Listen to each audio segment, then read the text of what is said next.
ರಾಜ್ಯದಲ್ಲಿ ಜೋರಾಗ್ತಾ ಇದೆ ವಕ್ಫ್ ದಂಗಲ್. ಮಂಗಳೂರಿನಲ್ಲಿ ನಾಳೆ ಮುಸ್ಲಿಮರಿಂದ ಹೋರಾಟ, ಅಂಗಡಿಗಳನ್ನು ಬಂದ್ ಮಾಡಿ ಪ್ರತಿಭಟನೆಗೆ ನಿರ್ಧಾರ. ಪ್ರತಿಭಟನೆಗೆ 4 ಜಿಲ್ಲೆಗಳಿಂದ ಲಕ್ಷಾಂತರ ಜನ ಸೇರುವ ನಿರೀಕ್ಷೆ.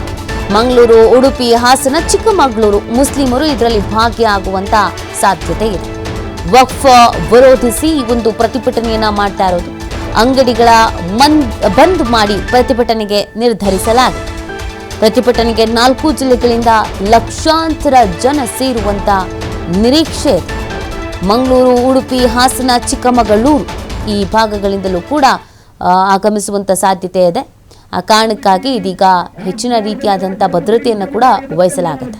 ಪೊಲೀಸ್ ಇಲಾಖೆಯಿಂದ ಪರ್ಮಿಷನ್ ಅನ್ನು ತೆಗೆದುಕೊಂಡಿದ್ದಾರೋ ಅಥವಾ ಯಾವ ರೀತಿ ಆಗಿರುತ್ತೆ ರೂಪರೇಷೆ, ಪ್ರತಿಭಟನೆ ಅಂತಂದರೆ ಒಂದು ಸ್ಥಳಕ್ಕೆ ಸೀಮಿತವಾಗಿಯೋ ಅಥವಾ ಏನು ಮಾಡ್ತಾರೆ, ಇದೆಲ್ಲದ್ರ ಬಗ್ಗೆ ಮಾಹಿತಿ ಸಿಗಬೇಕಾಗಿದೆ. ನೋಡಿ, ವಕ್ಫ್ ದಂಗಲ್ ಅನ್ನೋದು ದಿನದಿಂದ ದಿನಕ್ಕೆ ಹೆಚ್ಚಾಗ್ತಾ ಇದೆ. ವಕ್ಫ್ ಕಾಯ್ದೆಯನ್ನು ವಿರೋಧಿಸಿ ದೇಶದ ನಾನಾ ಕಡೆಯಲ್ಲಿ ಪ್ರತಿಭಟನೆಯನ್ನ ಮಾಡಲಾಗ್ತಾ ಇದೆ. ಅದೇ ರೀತಿಯಾಗಿ ರಾಜ್ಯದಲ್ಲಿ ಮಂಗಳೂರಿನಲ್ಲೂ ಕೂಡ ಇದೀಗ ಪ್ರತಿಭಟನೆಗೆ ತೀರ್ಮಾನಿಸಲಾಗಿದೆ.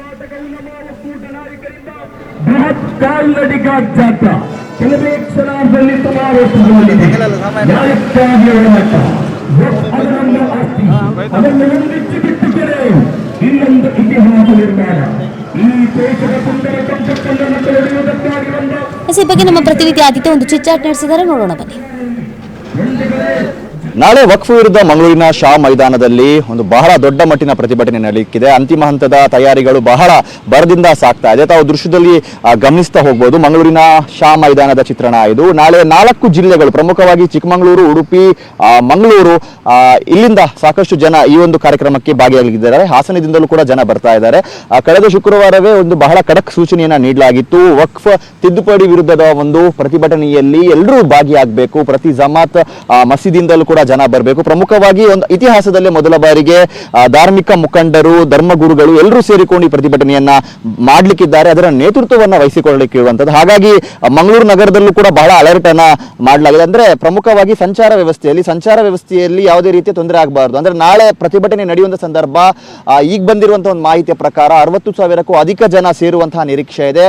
ಹಾಗಾಗಿ ಸಂಚಾರ ವ್ಯವಸ್ಥೆಯಲ್ಲೂ ಕೂಡ ಬಹಳ ತೊಂದರೆ ಆಗುವಂಥದ್ದು. ಇದು ರಾಷ್ಟ್ರೀಯ ಹೆದ್ದಾರಿ ಮಂಗಳೂರು ಬೆಂಗಳೂರಿದ್ದು ಸಾಕಷ್ಟು ವಾಹನಗಳು ಓಡಾಟವನ್ನ ಮಾಡ್ತಾ ಇರುತ್ತೆ.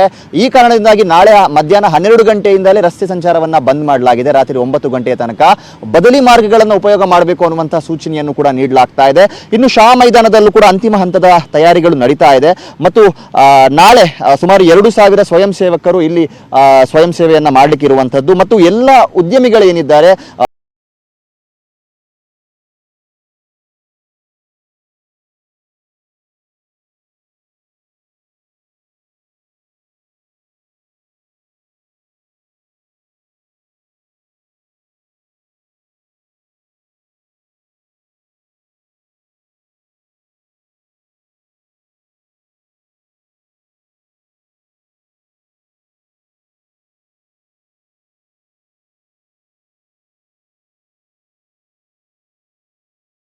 ಬರುವ ನಿರೀಕ್ಷೆಗಳು ಇದೆ. ನಾಳೆ ಕೂಡ ಪುನಃ ಶುಕ್ರವಾರ ಎಲ್ಲ ಮಸೀದಿಯಲ್ಲೂ ಪ್ರತಿಯೊಬ್ಬರು ಅವರ ಏನೆಲ್ಲ ಉಂಟು, ನಾಳಿನ ಅವರ ಸ್ವಂತ ಉದ್ಯೋಗ, ಅಂಗಡಿ ಮುಂಗಟ್ಟುಗಳು ಎಲ್ಲವನ್ನು ಬಂದ್ ಮಾಡಿ ಇದರಲ್ಲಿ ಭಾಗಿಯಾಗಬೇಕು ಎಂಬ ಕರೆಯನ್ನು ಕೊಡ್ತಾ ಇದ್ದೀವಿ. ಈಗ 4 ಜಿಲ್ಲೆಗಳಲ್ಲಿ ನಾಳೆ ಎಲ್ಲ ಉದ್ಯಮಗಳು ಬಂದ್ ಆಗುತ್ತಾ ಮುಸಲ್ಮಾನಿಗೆ ಸಂಬಂಧಪಟ್ಟ ಹಾಗೆ, ಅಥವಾ ಮಂಗಳೂರಲ್ಲಿ ಮಾತ್ರನ ಹೇಗೆ? ಇದಕ್ಕೆ ಪೂರಕವಾಗಿ ಬೇರೆ ಬೇರೆ ಜಿಲ್ಲೆಗಳು ಕಾರ್ಯಕ್ರಮ ನಡೆಯುವುದರಿಂದ ಬಹುತೇಕವಾಗಿ ದಕ್ಷಿಣ ಕನ್ನಡ ಜಿಲ್ಲೆಯಲ್ಲಿರುವವರಿಗೆ ಪ್ರಮುಖವಾಗಿ ಅವರು ಎಲ್ಲವನ್ನು ಬಂದ್ ಮಾಡಿ ಬರ್ತಾರೆ. ಬೇರೆ ಜಿಲ್ಲೆಯವರು ಇದಕ್ಕೆ ಅದು ಅಷ್ಟೊಂದು ಅಲ್ಲ, ಆದರೂ ಸ್ವಲ್ಪ ಬಂದೇನು ಮಾಡಲಿಕ್ಕಿಲ್ಲ. ಅವರು ಭಾಗಿಯಾಗುವವರೆಲ್ಲ ಬರ್ತಾರೆ ಅಷ್ಟೇ. ಈಗ ನಾಳೆ ಕಾರ್ಯಕ್ರಮ ಆರಂಭಕ್ಕೂ ಮುನ್ನ ಏನೆಲ್ಲ ನಡೀಲಿಕ್ಕಿದೆ? ಕಾರ್ಯಕ್ರಮ ಎಷ್ಟು ಗಂಟೆ ತನಕ ನಡೆಯುತ್ತೆ ಅನ್ನುವಂಥ ನಿರೀಕ್ಷೆ ಇದೆ ಹೇಗೆ? ನಾಳೆ ನಮ್ಮ ಕಾರ್ಯಕ್ರಮ 3 ಗಂಟೆಗೆ ಇಲ್ಲಿ ನಮಗೆ ನಮ್ಮ ಈ ಮೈದಾನದ ಎದುರುಗಡೆಯಲ್ಲಿ ಯೂಸುಫ್ ಸಿದ್ದೀಕ್ ರಲಿಯಲ್ಲಾಹು ದರ್ಗಾ ಶರೀಫ್ನ ಜಿಯಾರತ್ ನಡೆಯುತ್ತದೆ 3 ಗಂಟೆಗೆ. ತದನಂತರ ಅಸರ್ ನಮಾಜ್ ಅದೇ ಮಸೀದಿಯಲ್ಲಿ ನಡ್ತಾರೆ. ಅದರ ನಂತರ 4ವರೆಗೆ ನಮ್ಮ ಇಲ್ಲಿ ಪ್ರೋಗ್ರಾಮ್ ಸ್ಟಾರ್ಟ್ ಆಗಿ 6ವರೆಗೆ ನಮ್ಮ ಪ್ರೋಗ್ರಾಮ್ ಮುಕ್ತಾಯ ಹೋಗ್ತದೆ.